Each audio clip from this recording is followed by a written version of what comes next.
안녕하세요. 오늘 5월 6일 목요일 새로운 피조물 고백기도집 하루 한 절 고백기도 네 번째 시간입니다. 물론 하루 한 절이 아니라 하루 세 절씩 네 절씩 이렇게 되고 있는데 요 사도 바울의 기도만 넘어가면 거의 한 절씩입니다. 자, 오늘은 그 14페이지에 이 책으로 14페이지의 복음 사업가의 기도를 할 차례입니다. 물론 이 빌립보서 1장 9절에서 11절이 복음 사업가만을 위한 기도는 아닙니다. 근데 복음 사업가에게야 사실은 가장 중요한 기도이기도 합니다. 이 복음 사업가란 용어가 좀 생소할 수도 있는데요. 복음 사업가란 말은 선교사 혹은 그 선교사를 후원하는 사람. 근데 그냥 그 어느 정도 후원하는 게 아니라 선교사가 사역을 하듯이 사업을 해서 그 선교 사역을 위해서 사업을 하는 것. 이게 이제 복음 사업가라고 보통 이제 얘기를 합니다.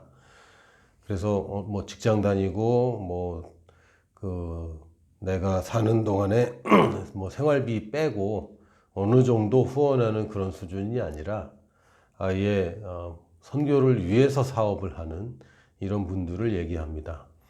이게 이제 이게 보여지면 다들 꿈이 선교사는 아니고요. 그 복음 사업가가 되고 싶어요. 이렇게 이제 표현을 합니다.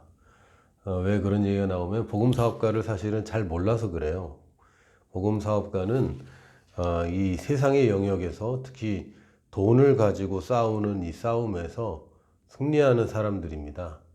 그러니까 어떻게 보면은 그 풀타임 사역자보다 훨씬 더 어려운 싸움을 하고 있고 영적으로 가장 치열한 곳에서 싸우는 분들이 바로 복음 사업가들입니다. 근데 이분들에게 가장 중요한 게 뭐냐면 세상적인 방법도 따라가면 안 되겠지만 왜 세상적인 방법을 따라갑니까? 동기가 분명하지 않게 되면 방법도 자꾸 타협을 하게 됩니다. 복음 사업가는 뭐 무슨 일도 그렇지만 여기 사업 안 하시는 분들도 나 사업가 아니니까 연패해서 이렇게 하실 필요가 없어요. 저희들이 무슨 일을 하든지 간에 왜 우리가 나쁜 방법, 옳지 않은 방법, 더 좋은 방법이 있는데도 불구하고 영적인 방법이 있는데도 자꾸 육신적인 방법이나 편법을 자꾸 사용합니까? 이 동기가 어그러지면 그렇습니다. 동기가 바르다면 그 방법도 타협할 수 없어요. 근데 동기가 희미해지면 방법을 타협하게 됩니다. 그래서 특히 복음 사업가의 경우에 특히 더 그런데 모든 영역이 다 그렇겠지만 세상은 굉장히 치열하게 움직이고 세상을 움직이게 하는 원동력은 딱 두 가지입니다. 욕심과 두려움입니다. 특히 이제 돈의 영역에서 훨씬 더 그렇죠. 우리가 왜 돈이 그렇게 신경 씁니까? 욕심이 나서 그렇든지 아니면 두려워서 그렇습니다. 이 세상은 동기가 욕심 아니면 두려움입니다. 여러분 학창시절 생각해 보세요. 여러분이 공부 좋아서 한 분 아주 소수 있고 아주 가끔 있을 수 있지만 왜 학교를 가야 됩니까? 어린이날이었잖아요. 저희 집 막내가 초등학교 1학년인데 9시까지 갔다가 12시 좀 넘으면 와요. 학교에 한 3시간 정도, 3시간 좀 넘게 그러고 있다 오는데 가서 하는 것도 없어요. 공부라고 대단하게 공부하는 것도 아닙니다. 초등학교 1학년인데 뭐 하고 왔냐 그러면 별거 없어요. 정말 별거 없고 가장 중요한 일과가 급식 먹는 거예요. 그런데도 어린이날이고 또 목요일 금요일 학교 재량 수업을 학교를 안 가니까 너무 좋아하는 거예요. 자기도 학생이라고 학교 가는 게 이제 싫은 거죠. 근데 왜 학교를 갑니까? 왜 공부를 합니까? 일단은 욕심이 나서 공부하거나 아니면 혼날까봐 두려워서 공부하는데 모든 사람들이 이 육신적인 반응이 욕심이나 두려움입니다. 근데 욕심이건 두려움이건 간에 이 육신적인 반응은 종노릇하는 거지 왕노릇하는 게 아닙니다. 이 종노릇하는 거예요. 욕심도 내가 욕심내는 그것에 종노릇하는 거고, 두려워하는 것도 두렵게 하는 그것에 종노릇하는 겁니다. 그래서 동기를 바로 하지 않으면 열심히 하고 뭘 되게 힘들게 했는데 종노릇이란 남는 게 없어요. 종은 자기 것이 아무것도 없습니다. 그러다 보니까 뭐 열심히 하고 수고하고 힘들게 지쳤는데 이게 뭐지? 아무것도 남은 게 없어요. 이게 종노릇입니다. 그러지 않기 위해서는 제일 중요한 게 뭡니까? 동기입니다. 내가 이걸 왜 하고 있는가? 목적입니다. 여러분이 하나님께 나올 때 또는 뭐 여러분이 신앙생활을 할 때, 말씀을 읽을 때, 기도를 할 때 자꾸 동기가 욕심이나 두려움이 된다면 그거는 올바른 방향으로 가는 것이 아닙니다. 종노릇을 애써서 하고 있는 것입니다. 우리는 왕노릇하는 사람이지 종노릇하는 사람이 아닙니다. 서론이 너무 길었네요. 일단 여기 이 새로운 피조물 고백기도집에 있는 내용은 말씀 그대로 적어놓은 부분도 있고요. 이 사도 바울의 기도 같은 경우는 주어를 바꿨습니다. 주어를 사도 바울이 너희를 이렇게 기도한다라고 얘기한 것을 1인칭 단수로 바꿔서 놨습니다. 그래서 성경과 그 주어를 좀 바꿔놨기 때문에 성경 그대로는 아니지만 제가 이 본문은 이 새로운 피조물 고백기도집에 있는 그대로 저희가 읽고 나누도록 하겠습니다. 빌립보서 1장 9절에서 11절입니다. 나의 사랑이, 여기서 나는 우리 얘기하는 거예요. 각자. 나의 사랑이 지식과 모든 통찰력으로 더욱더 풍성해져서 내게 가장 좋은 것이 무엇인지 분별할 수 있게 되기를 원합니다. 그리하여 내가 그리스도의 날까지 순결하고 흠이 없이 지내며 예수 그리스도께서 주시는 의의 열매로 가득 차서 예수 하나님께 영광과 찬양을 드리게 되기를 기도합니다. 아멘. 이 빌립보서 1장 9절에서 11절에서 가장 중요한 키워드는 뭐라고요? 동기, 목적입니다. 이걸 이제 염두에 두고 이제 보셔야 됩니다. 나의 사랑이, 여기 아가페 사랑 얘기하는 거고요. 사랑이 지식과 모든 통찰력으로 더욱더 풍성해져서 라고 되어 있는데, 조금 그 통찰력으로라고 이제 써놔서 조금 애매한데, 그 영어로 보면 in입니다. in. 그러니까 나의 지식과 모든 통찰력에 나의 사랑이 더욱더 풍성해져서 이렇게 하면 조금 더 쉬워질 것 같습니다.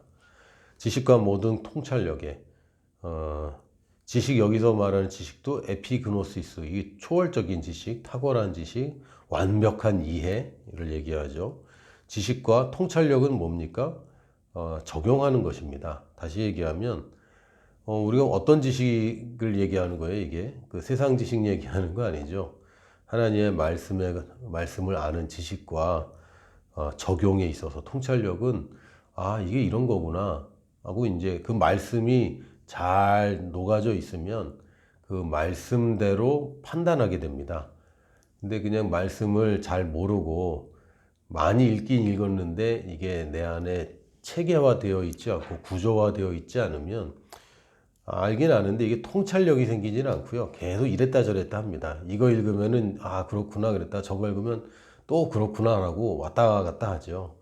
이 말씀이 특히 여러분이 구약과 신약이 하나님이 변한 것이 아니라 그 편지를 받는 사람들이 다른 사람들입니다.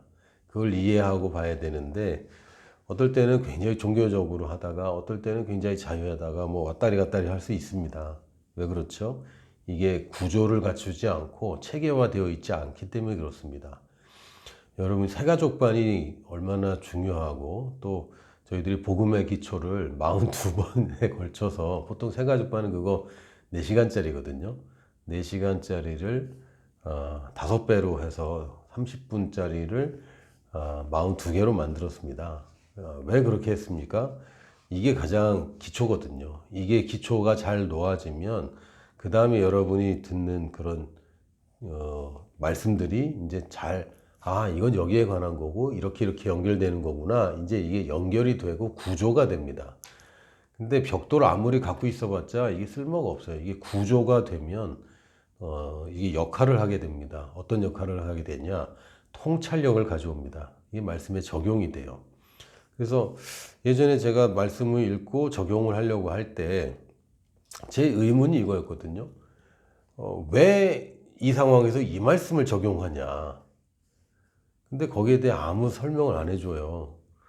그래서 그냥 성경 읽으면은 뭐 다 중요한 게 한두 가지입니까? 근데 그때 당시 저희 전도사님이 지금은 뭐 연락이 끊어지긴 했지만 그 전도사님이 늘 입버릇처럼 한 게 가장 중요한 것은 이렇게 지난주에는 가장 중요한 건 사랑이라고 했다가 오늘 가장 중요한 것은 지혜라고 그랬다가 또 다음에 또 가장 중요한 것은 이건 교제라고 그랬다가 다 가장 중요하다고 그러는데 어떤 상황에서 어떤 말씀이 적용되는 건지 그리고 구약에 있는 말씀과 신약에 있는 말씀이 어떻게 통하고 신약에 있는 말씀끼리도 어떻게 연결되는지 이런 거는 말씀에 대한 지식이 갖춰지고 그것이 잘 구조화되면 이제 통찰력으로 이제 오게 됩니다.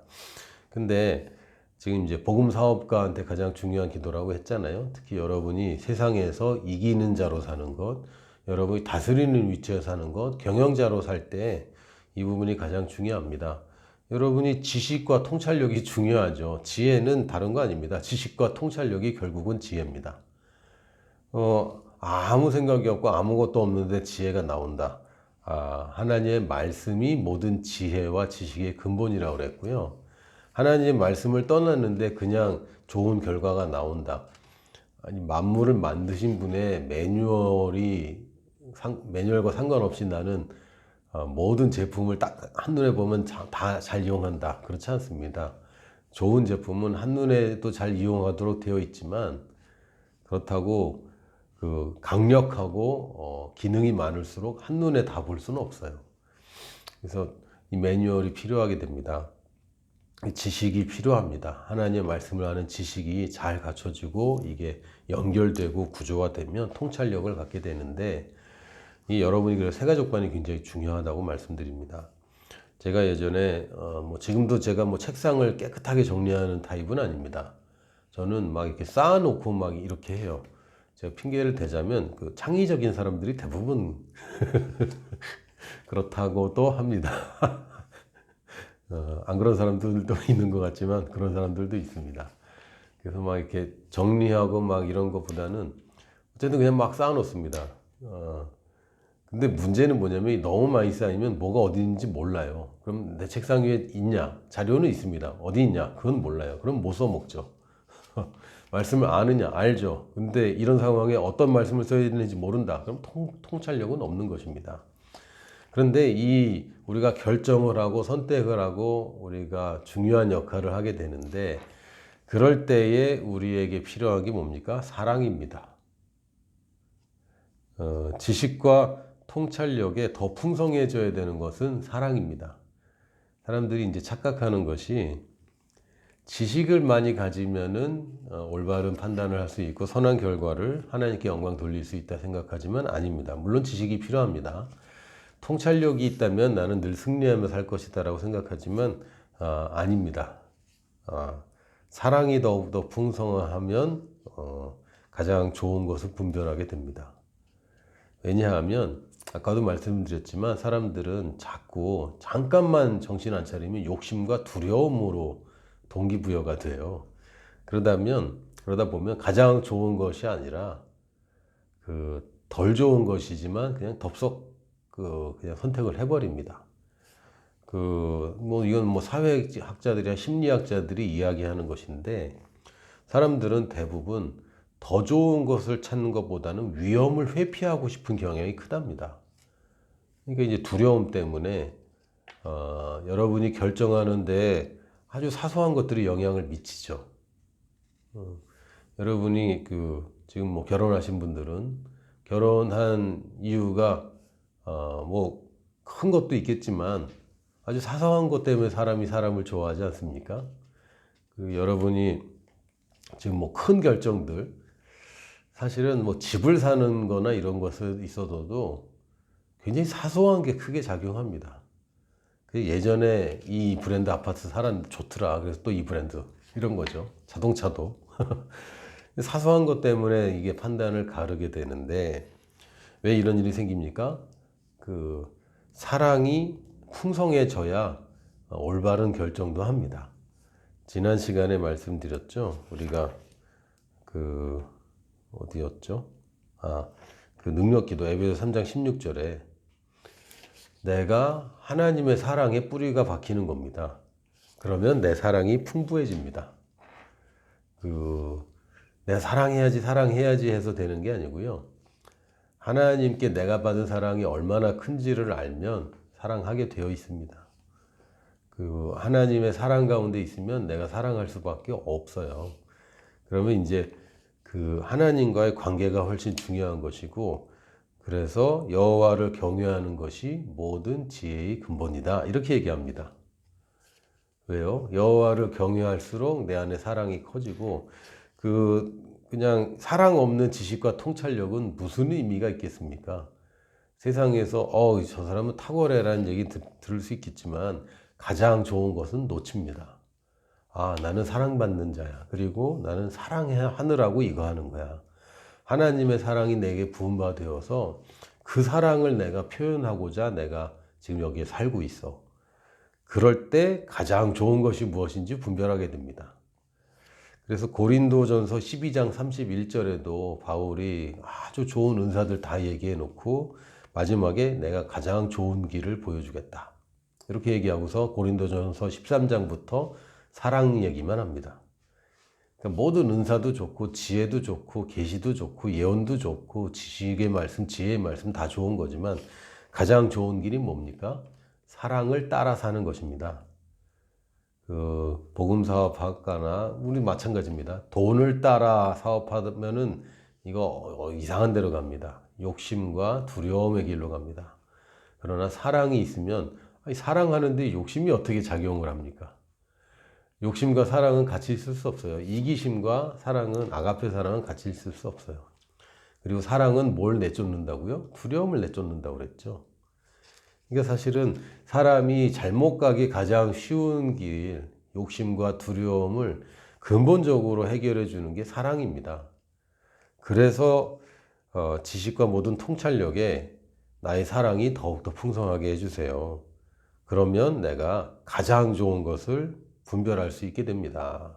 이렇게 얘기하는 것입니다. 그래서 뭐 하려고요?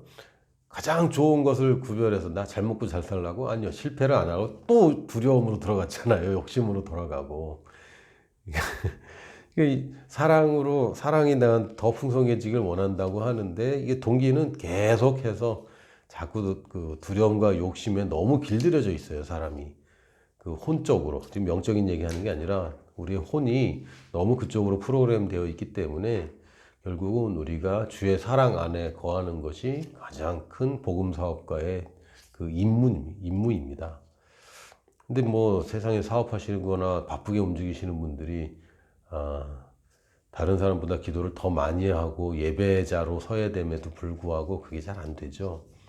그래서 제가 볼 때는 이게 좀 약간 타협인 것 같긴 하고, 근데 현실적인 대안 중에 하나는 제가 아는 이렇게 선교를 위해서 헌신하시는 장로님들이나 사업하시는 분들 보면 사모님들이 대부분 아주 기독군인 경우가 많아요. 이 부부가 함께 이제 연합을 해서 하기 때문에 남편이 굉장히 이성적으로 하는데 하여튼 부인들이 사랑을 따라서 그렇게 사랑이 이렇게 풍부하고 하나님을 사랑하고 또 하여튼 불쌍하고 도움이 필요한데 그냥 가만히 있질 못하는 분들이 꽤 있더라고요.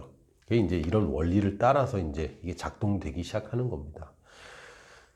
그래서 가장 좋은 것이 무엇인지 분별하려면 내가 사랑 가운데 거해야 되고 또 내 동기가 사랑으로 움직여져야 됩니다. 그러면 어떻게 되냐면 내가 그리스도의 날까지 흠이 없이 지내며, 왜 흠이 없는 게 중요합니까? 하나님 앞에서 흠이 없는 게 중요한 거 아닙니다. 하나님은 제 흠에 관심 없어요. 하나님은 제 죄에 관심 없어요. 그거 다 지워버리는데 뭘 자꾸 관심 갖습니까? 하나님 그거 관심 없습니다. 작은 실수에 관심이 없으세요. 아무 관심 없어요. 저희 애가 어린이날이라고 또 장난감 뭐 하나 샀는데 저걸 저 돈 주고 사다니 참 안타깝다. 그렇다고 그렇게 얘기합니까? 안 하죠. 그거 뭐 그 정도 가지고 뭐 집을 날린 것도 아니고 뭐 제 막내가 또는 셋째 뭐 큰애도 마찬가지예요. 자기 재산을 뭐 날렸다. 아이고 그런 거 뭐 얘네들이 나를 망하게 만들 방법이 없어요. 근데 하물며 하나님 입장에서는 하나님이 용서 못할 죄가 없고 씻지 못하고 완전 무효화시키지 못할 그 죄가 없습니다. 예수님의 피로 해결 못할 죄가 없어요. 그래서 하나님은 내가 어떤 죄를 얼마나 짓는지 그게 중요한 게 아닙니다. 하나님하고 나 사이에는 이게 그 의미가 없어요. 내가 예수 이름으로 하나님 앞에 나가는 순간 이미 죄라는 개념은 없어집니다. 아니 빛이 신분 앞에 가는데 무슨 그림자가 있습니까? 내가 하나님을 등지고 바라보면은 그림자가 보이지만 일단 내가 몸을 돌려 빛을 향하면 어디 그림자가 있습니까? 그림자는 빛이 있는데 그림자는 의미가 없어요. 야, 이 그림자 너무 세서 좀 빛을 더 밝게 비춰야 되겠는데 그런 건 없어요. 그림자는 빛이 없는 상태를 얘기하는 것이지 죄라는 것은 하나님의 임재가 없는 상태, 하나님의 의가 없는 상태가 죄인 것이고 의 그 자체인 분이 의인을 만나는데 그 사이에 죄가 무슨 의미가 있습니까? 아무 의미 없습니다. 근데 왜 이게 중요하냐면 세상에서는 중요해요. 여러분의 이 땅에서의 삶에는 이게 영향을 미칩니다. 흠이라고 이제 번역이 되어 있는데 뭐 아주 괜찮은 표현인 것 같습니다. 흠이 없으면 달라붙지를 못합니다. 흠이 있으니까 그걸 밟고 자꾸 발판을 만드는 거죠. 여러분이 뭐 미끄러운 벽이다. 홈을 파놓으면 이제 사람들이 그걸 담을 뛰어넘을 수 있어요. 근데 아주 미끌미끌하다. 그러면 서 있을 수가 없죠. 왜 이게 순결하고 흠이 없는 게 중요하냐면 이걸 자꾸 틈타고 그 두려움과 욕심이 살금살금 들어오는데 이런 틈이 생깁니다. 이 사랑으로 하지 않으면 틈이 생겨요. 그리고 그 틈이 자꾸 벌어지고 욕심이 잉태한 지 죄를 낳죠. 그러니까 욕심과 두려움이 자꾸 커집니다. 이거 자꾸 이제 처단해야 돼요. 내 영에 생기는 것이 아니라 내 혼에는 워낙 그렇게 교육을 받았고 중독되어 있기 때문에 잠깐 이렇게 정신 팔면은 이게 슬금슬금 자꾸 끌려가는 거죠. 그러면 그리스도의 날까지 흠이 없이 지내려면 어떻게 됩니까? 지식과 모든 통찰력에 내 사랑이 더욱더 풍성해져서 가장 좋은 것이 무엇인지 분별하게 되면 상관없습니다. 무슨 유혹이 오고 무슨 두려움이 와도 가장 좋은 걸 분별하면 되죠. 이거는 내가 지금 뭔가 사랑에서 떠나서 사랑이 아니었을 때, 사랑이 만약에 없었을 때, 내가 사랑받지 못한다면, 혹은 내가 지금 사랑하기 위해서 하는 게 아니라면 이게 유효하지만 전혀 나는 아무 상관없구나. 가장 좋은 것을 분별할 수 있게 됩니다. 그러면 내가 틈을 안 주고 발판을 주지 않으면서 내가 살 수 있게 되고요. 그래서 어떻게 됩니까? 예수 그리스도께서 주시는 의의 열매로 가득 차서 하나님께 영광과 찬양을 드리게 되는 것이죠. 일단 의의 열매는 아주 그냥 뭐 의라는 것 자체가 굉장히 할 얘기가 많잖아요. 근데 오늘 이제 시간 많지 안 남았는데 그냥 이거는 신학 공부하는 거 아닙니다. 뭐 단어 하나하나 공부하고 이건 우리에게 자주 나오는 단어고 구별이 필요할 때는 제가 헬라어를 인용하지만 뭐 모든 단어를 제가 헬라어 인용하면서 저도 잘 모르고 또 가르칠 만한 수준은 안 됩니다. 저는 초등학교 교사지 대학 교수 수준은 아닙니다. 뭐 여러분들이 초등학교 수준이란 얘기는 아니고요. 누구든지 간에 기초는 계속 배워야 되고 기초에 뭐 큰 은혜가 있지 않습니까? 그래서 하는 거지 여러분 얕봐서 하는 건 아닙니다. 네. 근데 의 하면은 굉장히 이게 깊고 광범위한 주제이긴 한데 오늘 의의 열매에 관해서 얘기를 하려고 합니다. 아주 단순하고 쉽게 접근하시면 좋겠어요. 포도나무의 열매는 포도입니다. 그렇죠? 포도나무의 열매가 사과일 수는 없어요. 포도나무의 열매는 포도입니다. 포도를 심으면 뭐가 나오죠? 포도나무가 나옵니다. 현대 농학에서는 뭐 접붙이고 뭐 이렇게 유전자 공학 하긴 하지만 그냥 단순한 생각입니다. 포도나무의 열매는 포도고 포도의 열매, 결과는 포도나무입니다. 그렇죠? 의의 열매는 의인입니다. 의인의 삶, 의인의 생명, 의인의 그 평생 그 일생. 그러니까 우리 생명하면은 한국말은 여러 개인데 사실은 영어로는 life 하나잖아요. 이거는 생명이기도 하고 삶이기도 하고 평생 일생을 얘기하기도 합니다. 그 의가 드러나면 거기에 죄인들이 반응합니다. 그리고 거기서 의인이 나와요. 하나님의 공의가 드러나면 죄인들은 대부분 도망가고 하나님 두려워합니다. 그런데 그 중에 의를 사모하는 자들이 반응합니다. 여러분 복음을 전해 보셨으면 제가 무슨 얘기하는지 알 겁니다. 많은 사람들이 거절합니다. 그러나 이상하게 받아들이는 사람이 있어요. 이상하게. 전혀 저 사람 좀 잘 듣는 것 같다라고 했는데 아닌 경우도 많은데 저 사람은 안 듣겠지 했는데 이 사람이 하나님의 의에 반응하는 거죠. 그 빛을 비추면요 도망가는 벌레들이 있고요 빛에 달려오는 벌레들이 있어요. 바퀴벌레 같은 동물들은 빛에서 도망갑니다. 근데 하루살이, 나방 이런 종류들은 빛을 보면 막 달려들죠. 이 벌레들도 두 종류인데 사람들도 두 종류인 것 같습니다. 하나님의 의가 드러날 때 자기 죄가 드러날까봐 도망가 버리는 사람이 있고요. 저 그 의를 사모해서 나도 의를 갖고 싶어서 의로 돌진하고 과격하게 오는 사람들도 있습니다. 의가 드러나면 의인이 나오고요. 의인이 살면 의가 드러납니다. 그래서 의의 열매는 의인이라고 보시면 돼요. 의로운 사람, 의로운 삶, 의로운 행동, 의로운 생활, 의로운 생명, 의로운 일생 동안에 그 의롭게 사는 것, 이 모든 것을 다 포함합니다. 그걸 한마디로 하면 의인이라고 부르는 거죠. 그냥 의로운 사람. 그래서 여러분이 의의 열매 그러면 여러분의 나의 생명. 그렇지. 의로 말미암은 그 내 생명. 의로운 생명. 그리고 이 생명이 당연히 삶을 그렇게 사는 거죠. 포도나무는 포도나무 같이 자라지 포도나무가 사과나무처럼 자라진 않습니다.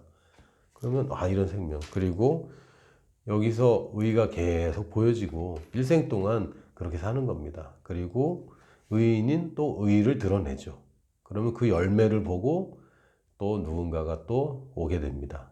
그래서 의의 열매는 의인이고요. 의인의 열매는 의입니다. 아주 단순하게 생각해 보면 좋겠어요.